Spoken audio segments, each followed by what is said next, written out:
Bon, il est temps à présent de passer à notre page actu, largement consacrée au rallye du Condro. Et puis nous ferons également le point sur quelques Belges qui ont brillé à l'étranger.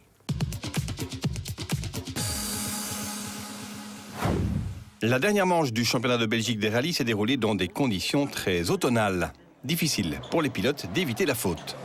Mais Bernd de Cazir a cette fois réussi son pari. Contraint à l'abandon lors des 2 dernières éditions alors qu'il occupait les avant-postes, le pilote de la Ford Focus WRC a cette fois réussi à déjouer tous les pièges et à remporter son premier Condro, malgré une mécanique souffrante lors de la 2e journée de course. Derrière, Patrick Sneyers a tout essayé, mais rien à faire. Sa Mini à moteur 1600 est moins rapide que la Ford à moteur 2 litres. Après une belle 2e journée, le Grand Limbourgeois échoue donc à la 2e place, à une petite trentaine de secondes du vainqueur. Éric Brunson aurait pu se mêler à la bagarre, mais le Français a rapidement été contraint à l'abandon, cardan cassé. Bonne surprise avec la 3e place du revenant Xavier Busch, qui s'aligne au volant d'une Citroën Xara WRC, une voiture qu'il a à peine eu le temps de prendre en main avant le départ.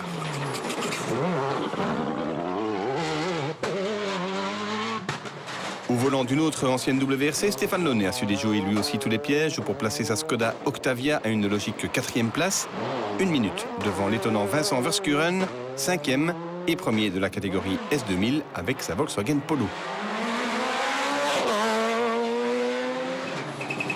Notons encore la bonne course de Jonas Langenakens sur Subaru, la victoire en groupe N d'Anthony Martin, intraitable sur sa Mitsubishi, et la première place en 2 roues motrices pour la Renault Mégane de Cédric Cherin. 50% seulement des équipages engagés sont parvenus au bout de l'enfer condrusien, au terme d'une épreuve qui s'est parfaitement déroulée, une seule spéciale ayant dû être annulée.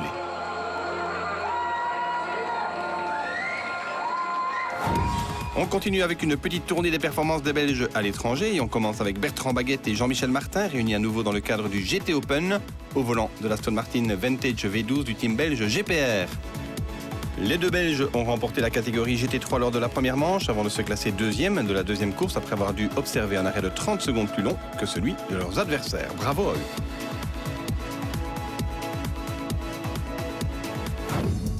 Toujours en Aston Martin, mais en Angleterre cette fois, notre compatriote Olivier Busch a remporté l'Aston Martin GT4 Challenge 2012 en signant toutes les victoires, s'il vous plaît.